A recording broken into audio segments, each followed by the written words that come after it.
The vast command ship of the Valkyrian Empire hung in the darkness of space, its sleek metal surface reflecting the distant light of Earth's sun. Inside the war room, Commander Xartoth stood tall, his 8-foot reptilian frame casting a long shadow across the tactical display. His scaled skin caught the blue glow of the holographic Earth spinning slowly before him. "The humans have no idea we are here," said Fleet Admiral Vorkath. "We have watched them for years. Now it is time for first contact." Xartoth ran a clawed hand along the ceremonial scars on his arm. In his 300 years of service to the Empire, he had helped conquer 12 worlds. But Earth was different. It was classified as a death world, a planet so harsh and unpredictable that it should not support intelligent life. "Why do they interest the Empire?" Xartoth asked. "Their technology is primitive, their bodies are weak, they have no natural weapons." The Admiral's eyes narrowed. "They survive on a world that would kill most species. They adapt to everything from frozen wastelands to burning deserts. The Council wants to know how." Xartoth nodded. The Valkyrians had evolved on a world of order and stability. Their strength came from specialization, tough exoskeletons, powerful muscles, enhanced senses. But humans seemed to thrive without any special traits at all. "You will take the diplomatic vessel," ordered the Admiral. "Your mission is to make peaceful contact and assess their potential threat level. The Council expects your report in 1 month." 3 days later, Xartoth stood on the bridge of the smaller ship as they entered Earth's atmosphere. Around him, 5 crew members worked at their stations. "Commander," called Subcommander Zikval from the engine room through the communication system. "Something is wrong with the gravity stabilizers." The ship lurched suddenly. Warning lights flashed across every screen. "All power to emergency systems," Xartoth ordered calmly. He had trained for this. The Valkyrian way was to face danger with discipline. But the ship did not respond. It spun wildly, dropping faster through the clouds.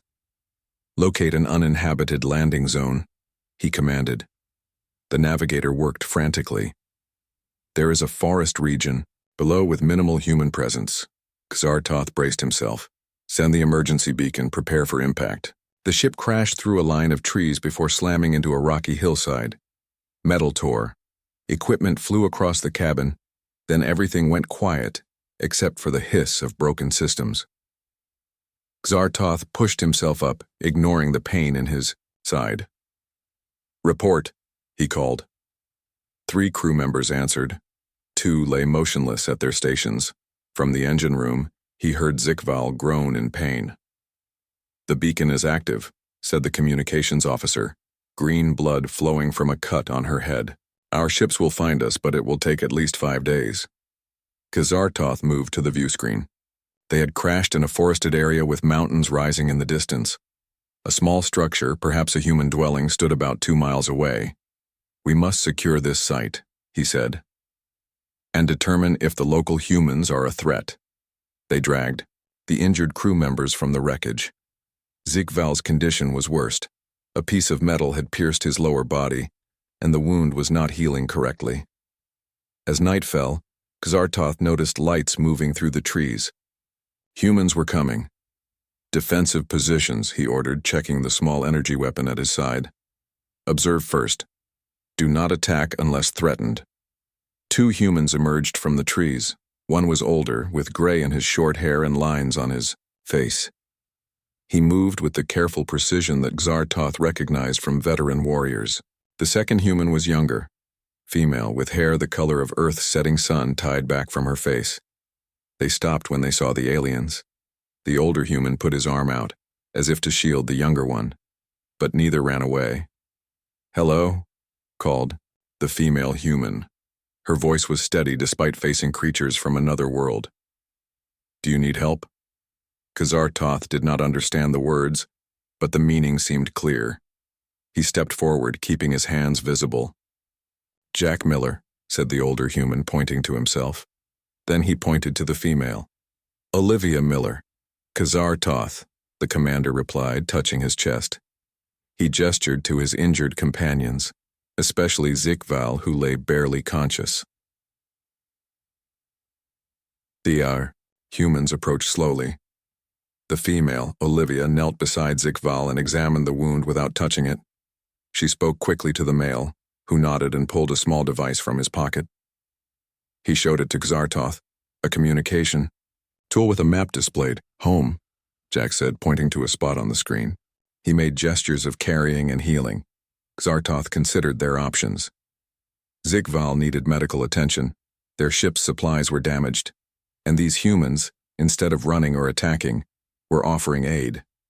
This was not what he had expected. In Valkyrian culture, showing weakness to strangers was inviting death. Yet these physically inferior creatures were risking themselves to help beings that could easily kill them. "We accept," Xartoth said in his own language, then nodded to show agreement. With makeshift stretchers, they carried the most injured crew members through the forest. The humans' dwelling was small but sturdy, built of wood and stone against the side of a hill. Inside it was warm and filled with objects, books, pictures, devices Xartoth did not recognize. Olivia cleared a space in what appeared to be a sleeping area, gesturing for them to place Zikval there. She gathered supplies, clean cloths, containers of clear liquid, tools for medical use. Jack switched on lights and started a fire in a stone hearth. He moved with efficiency, showing no fear as he worked around aliens twice his size. As Olivia tended to Zikval's wound, Xartoth watched her carefully. Her hands were gentle but confident. She spoke softly to the injured alien, though he could not understand her words. "Why do you help us?" Xartoth asked, knowing she would not comprehend. Olivia looked up at him, then reached for a device on a nearby table. She tapped it, bringing up images, humans helping other humans, humans tending to animals, diagrams of what appeared to be medical treatments. "Help," she said clearly, pointing to each image. "Help." Xartoth felt something unexpected: confusion. His mission was to assess humans as potential threats or conquests. The Valkyrian Empire had only two categories for other species: useful or dangerous. But these humans did not fit either category neatly. Jack returned with containers of water and what appeared to be food. He offered them to the aliens with simple gestures to show it was safe. That night, as his crew rested in the humans' home, Xartoth stood by a window, looking at the stars. Somewhere up there, the Valkyrian fleet waited for his report. What would he tell them? That humans were dangerous not because of weapons or strength, but because they acted in ways no Valkyrian would predict? He watched as Olivia checked on Zikval again, adjusting the coverings and placing a cup of water nearby. Jack sat cleaning what appeared to be hunting tools, occasionally glancing at the aliens with curious but unthreatened eyes. These Deathworlders should be fearful, aggressive, or at least suspicious. Instead, they showed something Xartoth had no word for in his language. As an Empire scout, he had learned the words for enemy in 100 alien tongues. But he was beginning to think. He needed to learn a new word from these humans, the word for friend. Morning came with golden light filtering through the windows of the Miller home. Xartoth had not slept. Valkyrians needed little rest compared to most species, and he preferred to keep watch over his injured crew. During the quiet night hours, he had studied the human dwelling with careful attention. The house was filled with contradictions. Books lined the walls, physical information storage, primitive but durable. Next to them sat advanced electronic devices. In one corner stood what appeared to be scientific equipment, while the walls displayed images of wildlife and landscapes. Most curious were the items that seemed to serve no survival purpose: colorful objects, plants growing in containers, and small decorative things placed on shelves. Xartoth moved to check on Zikval. The sub-commander's condition had worsened during the night. His normally green scales had turned a sickly gray, and the wound site showed signs of infection. Valkyrian biology was highly resistant to disease, which meant something in Earth's environment was particularly dangerous to them. Olivia entered the room carrying a tray with steaming cups. She noticed Xartoth's concern and set down the tray to examine Zikval. Her face showed worry as she touched the alien's forehead. "Fever," she said, though Xartoth didn't understand the word. She pantomimed heat and sickness, which he grasped immediately. Jack joined them, carrying what appeared to be communication equipment. He set it on a table and turned it on. The device displayed images and made sounds. Kazartoth realized it was a primitive translation attempt. Jack pointed to the screen, which showed medical symbols. He spoke slowly while pointing to each image. Medicine. Help. Sick. For the next hour, they worked to establish basic communication. The humans were surprisingly quick learners, and Kazartoth had been trained in first contact protocols. By midday, they could share simple concepts. Your friend very sick, Olivia said, pointing to Zikval. Needs special medicine. Kazartoth explained through gestures and the growing vocabulary that their medical supplies were damaged in the crash. Their rescue would not arrive for several more days. Jack looked out the window at dark clouds gathering on the horizon. Bad. Storm coming. No travel. Roads flood. Olivia bit her lip, thinking. Then she went to her scientific equipment and returned with a small scanning device. She showed it to Kazartoth, asking permission with her eyes before scanning Zikval's wound. She studied the results, then showed them to Kazartoth. Even with the technological differences, he could see that the device had analyzed the infection. Earth bacteria, she explained slowly. Different from your world.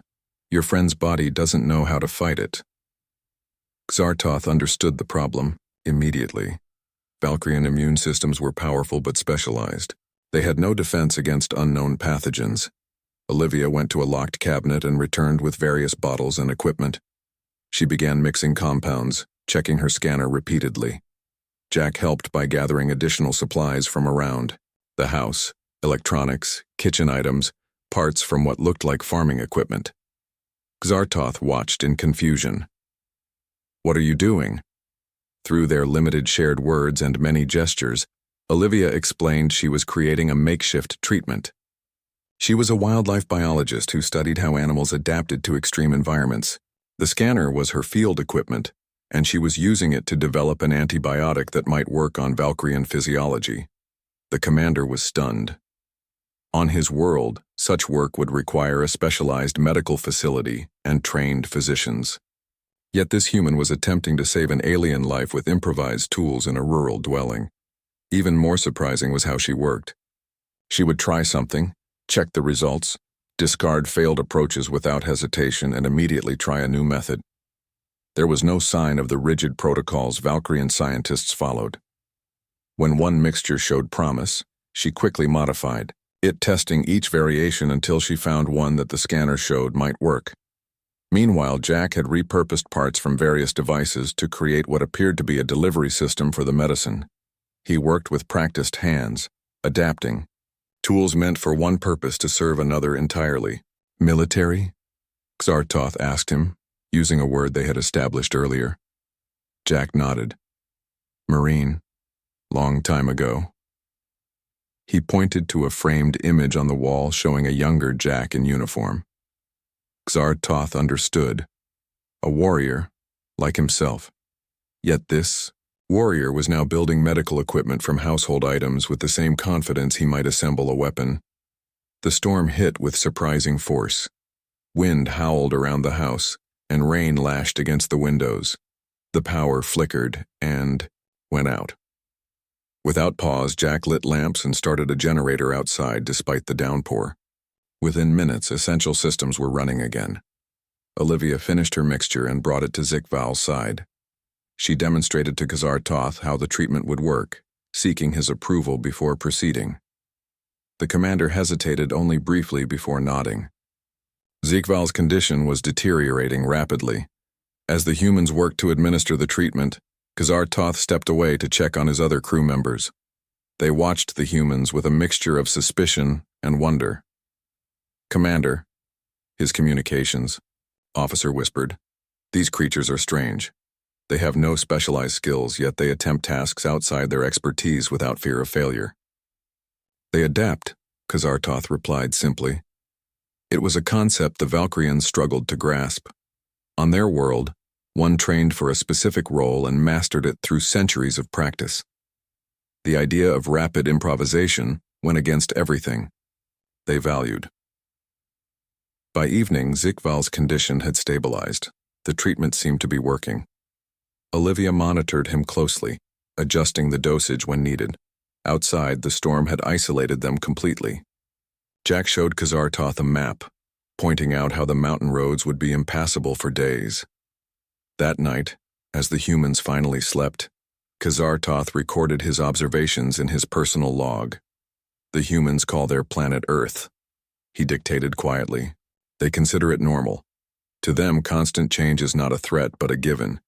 They've evolved not to specialize but to improvise.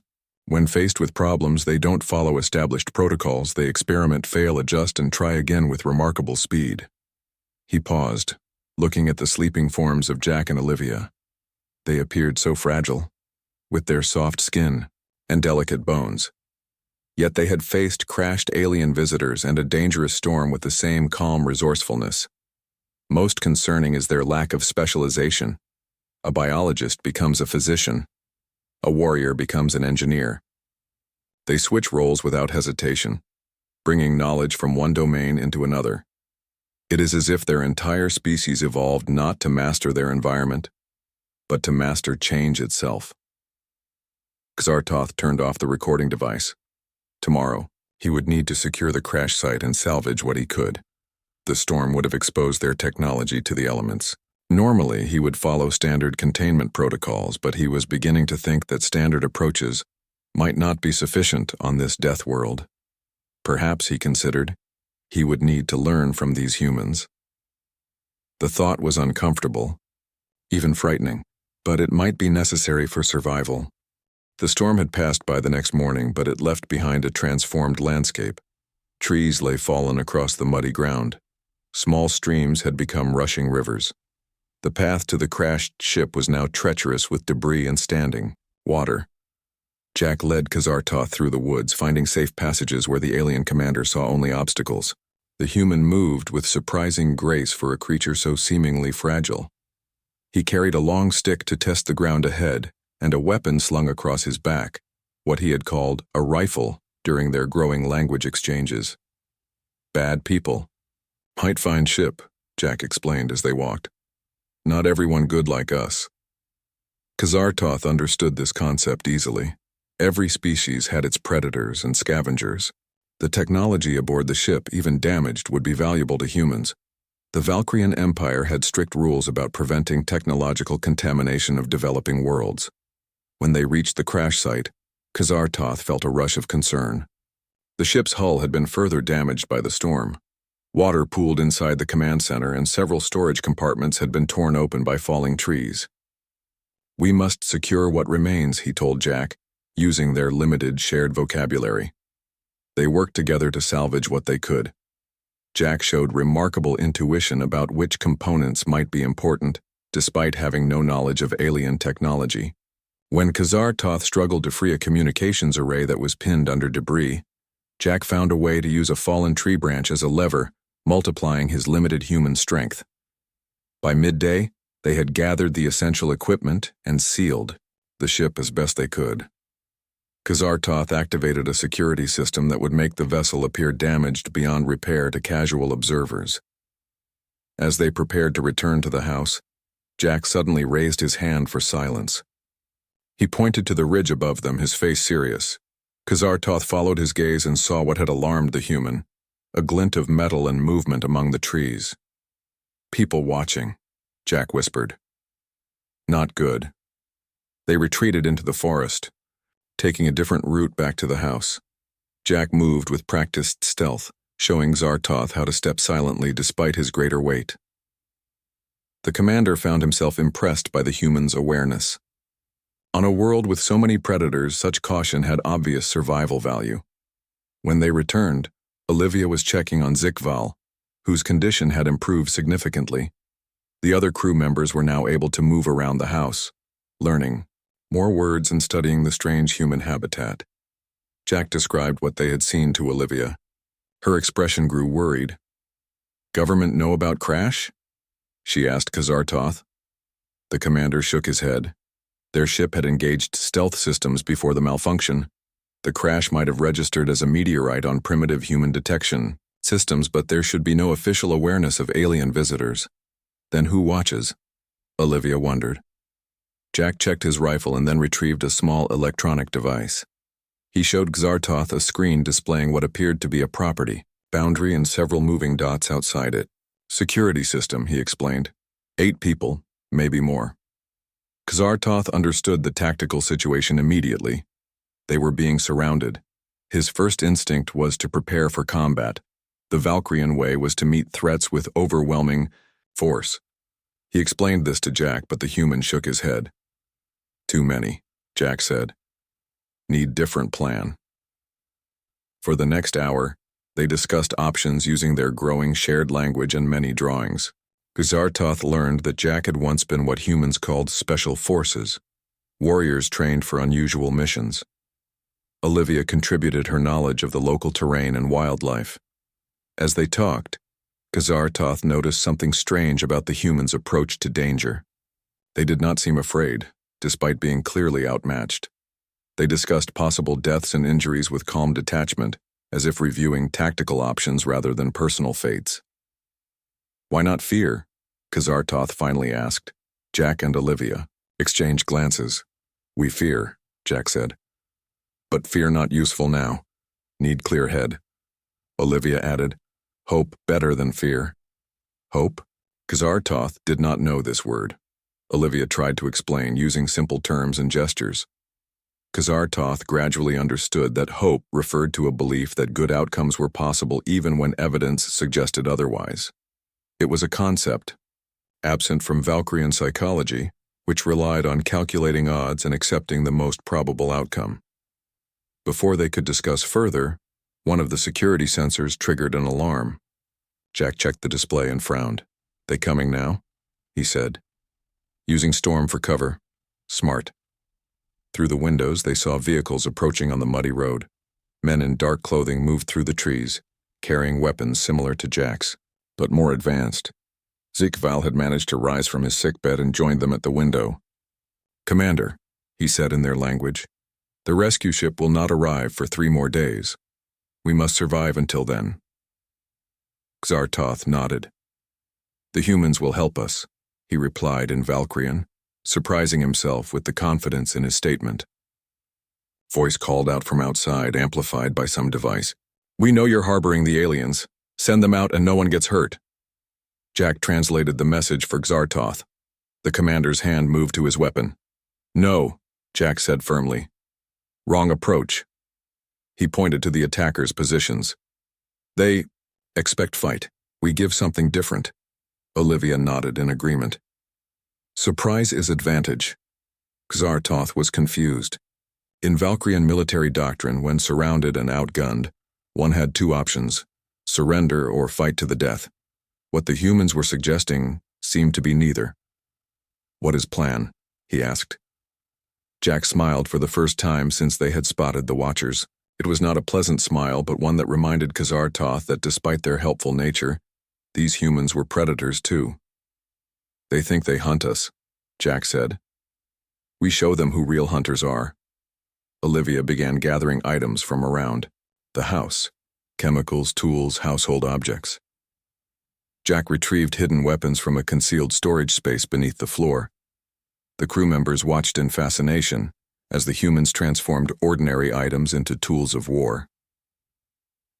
Xartoth observed their preparations with growing unease, not because he doubted their effectiveness. Strangely, he was beginning to trust these humans' unusual methods, but because of what their behavior revealed. These peaceful beings who had tended to injured aliens, who lived in a home filled with books and scientific equipment, were capable of switching instantly to warriors. There was no distinction in their minds between healer and fighter, between scientist and soldier. Every peaceful skill could become a combat advantage.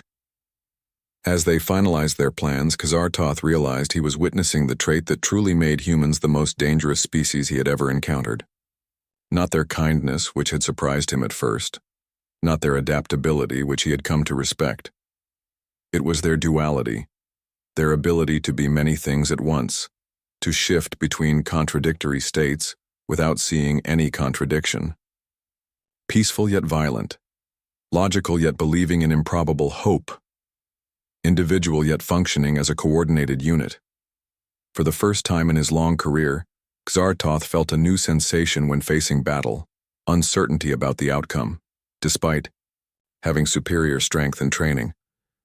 And even stranger, he felt something else, something he had seen in the human's eyes. Hope. Darkness fell over the Miller property as a light rain began to fall again. The attackers had positioned themselves in a circle around the house, their forms barely visible through the trees and gathering mist. Inside, Jack finished explaining his plan to everyone. "They expect us to stay here," he said, pointing to the house on a hand-drawn map. "We won't." The plan was unlike any battle strategy Xartoth had ever considered. In Valkyrian warfare, positions were held, lines were drawn, and enemies were engaged directly. What Jack proposed seemed like madness, yet the commander found himself nodding in agreement. 3 groups, Jack explained. He, Olivia, and Xartoth would lead separate teams. 2 of the healthier crew members would go with Jack toward the western ridge. Olivia would take the communications officer through the underground root cellar that connected to an old mining tunnel. Xartoth and Zekval would create a distraction at the front of the house. "Time important," Jack said, tapping his watch. "When I signal, I'll move." Olivia had prepared what she called surprises for their unwelcome visitors. She showed Xartoth several devices made from household chemicals, fertilizer from the garden shed, and electronic parts. The commander recognized them as primitive but effective explosives and traps. "Not to kill," she explained, seeing his expression. "Too confused to scare." Jack checked his rifle one last time. "Ready?" Xartoth nodded, though he felt strangely uncomfortable. Not because he feared battle. He had faced death many times in his long life. What disturbed him was how quickly he had accepted this human's plan instead of following standard Valkyrian tactics. He was adapting, like the humans did. The thought was both unsettling and exhilarating. The first phase began with a simple trick. They turned on all the lights in the house, then one by one shut them off as if going to sleep. Through thermal sensors in his battle armor, Xartoth could see the attackers moving closer in response, thinking their targets were settling in for the night. Jack gave the signal. Olivia and the communications officer slipped into the root cellar, pulling a rug over the entrance behind them. Jack and his team went out through a window on the blind side of the house, using the noise of the rain to cover their movements. Xartoth and Zekval waited by the front door. The sub-commander still showed signs of weakness from his injury, but his eyes were clear and determined. "Commander," Zekval said quietly in their language. "These humans are strange allies." "Yes," Xartoth agreed, "but effective ones." They waited 5 minutes, then triggered the first of Olivia's surprises. A series of small explosions erupted along the southern perimeter of the property. Bright flashes and smoke filled the air. The attackers responded immediately, several of them firing toward the distraction. In that moment, Xartoth and Zekval burst from the front door, activating the lights on their battle armor. They fired their energy weapons into the air, creating an impressive display designed not to harm but to draw attention and create confusion. "Alien technology," someone shouted. "Get down!" The attackers near the house dropped to the ground, clearly terrified by the unexpected display. Xartoth heard the leader yelling orders, trying to regain control of his scattered forces. Then Jack's phase began. From the western ridge came a series of sharp cracks, his rifle firing at the attackers' vehicles, not hitting them directly, but disabling their tires and engines with precise shots. The commander marveled at the accuracy. The human was shooting through rain and darkness at targets hundreds of feet away. Xartoth and Zekval retreated back into the house as planned, firing occasional energy bursts to maintain the illusion that all the aliens remained inside. The attackers regrouped and began a more coordinated approach toward the building. Then Olivia's phase activated. The power to the entire property suddenly went out. In the complete darkness, strange sounds began playing from hidden speakers she had placed in the trees, recordings of wildlife mixed with alien communication tones from the ship's damaged systems. Simultaneously, Several of her chemical devices activated, creating eerie glowing clouds that drifted through the woods. The psychological effect was immediate. The attackers, already unnerved by the alien technology, now faced an environment that seemed completely unpredictable and hostile. "What is this?" Xartoth heard one man shout. "This wasn't the plan." Through his thermal sensors, the commander watched as discipline broke among the attackers. Some held position, but others began to retreat toward their disabled vehicles. That's when Jack launched the final phase. Small drones, toys repurposed by Olivia, flew from the trees carrying the last of her chemical mixtures. They dropped smoke bombs that filled the area with thick, obscuring clouds. In the confusion, Xartoth saw Jack and Olivia converging on the attacker's leader, a tall man who stood near what appeared to be a communication device. Within moments, they had flanked and subdued him. Jack's voice came through a communication device he had given Xartoth earlier. "Got their leader. Rest running. Come now." Xartoth and Zikval left the house, moving swiftly through the chaos they had created. Together, they found Jack and Olivia holding the captured leader at the edge of the property. The man's face showed both fear and anger. "Who sent you?" Jack demanded. The man glared but said nothing. Olivia stepped forward with a small device in her hand. "This recorded all communications," she said. "We know you work for private company, not government." She held up the man's own communication tool. "Many messages here. Police will be interested." The leader's expression changed to one of calculation. "You can't go to the police," he said. "Not with them." He nodded toward the aliens. Jack smiled coldly. "We have friends in government. Real government. They know about our visitors. You don't have permission to be here." It was a bluff, Xartoth realized. A simple but effective one.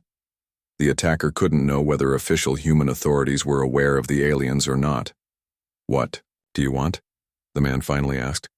"Leave," Jack said simply. "Never return, or we send all your information to people who will ask hard questions." After the leader agreed to these terms, they let him gather his remaining men and their damaged vehicles. Within an hour, the attackers had vanished back down the mountain road, thoroughly defeated by a force they had greatly outnumbered. As they walked back to the house, Xartoth felt a strange sensation he couldn't immediately identify. Then he realized what it was: admiration. Not just for the humans' tactics, but for how they had turned apparent weaknesses into strengths. Where Valkyrians would have relied on superior firepower and direct confrontation, these humans had used psychology, misdirection, and the environment itself as weapons. They had controlled the battle not through force but through understanding how their enemies thought, and perhaps most disturbing of all, they had seemed to enjoy the challenge. "Good plan," Xartoth said to Jack as they reached the house. "The human shrugged. "Adapt and overcome. That's what we do." Xartoth looked at these soft, fragile creatures who had just defeated armed attackers and protected advanced aliens they had met only days ago. Yes, he thought, that is precisely what they do. And it was terrifying. The Valkyrian rescue ship arrived 3 days later, descending through the clouds with silent efficiency. It landed in a clearing near the crashed diplomatic vessel, its sleek design contrasting sharply with the rugged mountain landscape. Xartoth stood beside Jack and Olivia as the ship's ramp extended to the ground. 4 heavily armed Valkyrian soldiers emerged, followed by a tall figure in elaborate ceremonial armor. "Fleet Commander Razkul," Xartoth said quietly to the humans. "My superior." The fleet commander surveyed the scene with cold, calculating eyes. His gaze lingered on the humans with obvious suspicion. "Your report said these primitives assisted you," Razkul said in the Valkyrian language. "Why are they still alive? They have seen our technology." Xartoth stepped forward. "They saved Zikval's life. They defended us against their own kind. They are not what we believed humans to be." Razkul's expression remained unchanged. "The Council will decide their fate. The standard protocol is clear." Jack and Olivia couldn't understand the words, but they sensed the tension. They stood their ground, showing no fear despite being surrounded by aliens who towered over them. "What will happen now?" Jack asked Khazar-Toth. Before the commander could answer, Razkul spoke again. "We have studied your world for decades. We classified it as a death world, too dangerous, too chaotic for intelligent life to evolve. Yet here you stand. The Council wishes to understand how." Khazar-Toth translated for the humans, simplifying the formal language. Olivia looked directly at Razkul as she answered, "We don't see Earth as a death world. It's just home. We adapt, we learn. We hope. That's all." When Khazar-Toth translated her words, Razkul tilted his head in a gesture of surprise or perhaps disbelief. "Show me your dwelling," he commanded. They led the Valkyrian delegation to the Miller home. The fleet commander examined everything with intense curiosity. The books, the technology, the medical supplies Olivia had used to save Zikval. His soldiers remained alert, weapons ready. "Enough," Razkul finally said. "The Council must decide how to proceed with this world." Khazar-Toth knew what that meant. The Valkyrian Empire had only two approaches to other species: conquest or isolation. Neither seemed right for humans. "Fleet Commander," Khazar-Toth said formally, "I request permission to submit an alternate recommendation to the Council." Razkul stared at him. "You wish to defy 10,000 years of Imperial protocol?" "I wish to serve the Empire by recognizing something unprecedented," Khazar-Toth replied. "These humans are neither threats to be destroyed nor resources to be exploited. They are potential allies." The words felt strange as he spoke them. No Valkyrian had ever proposed alliance with a less technologically advanced species, but these humans had shown him abilities no Valkyrian possessed: creativity, adaptability, and most strangely, hope in the face of overwhelming odds. Razkul was silent for a long moment. Then he turned to the humans. "Your species is dangerous," he said with Khazar-Toth translating. "Not because of your weapons or strength, but because of how your minds work. You embrace chaos instead of order. You expect change instead of stability." Jack nodded. "That's how we survive." "It is more than that," Khazar-Toth added. "It is how they thrive." As the Valkyrians prepared to depart, Olivia approached Khazar-Toth with a small object in her hand. A book. "For remembering Earth," she said simply. Khazar-Toth accepted the gift with a formal bow. "I will not forget." Standing at the ramp of the rescue ship, Khazar-Toth looked back at the two humans. They seemed so small against the backdrop of their wild, dangerous world. Yet in just a few days, they had saved his crew, defended against attackers, and changed his understanding of what intelligence could be. "What do you see in them?" Razkul asked as the ship's doors began to close. Khazar-Toth considered his answer carefully. "I see the future," he said. "One where strength comes not from perfection, but from adaptation. Where survival depends not on avoiding chaos, but on embracing it." The ship rose into the clouds, leaving Earth behind. But Khazar-Toth knew that the Valkyrian Empire's view of this death world and its inhabitants would never be the same. Nor would he.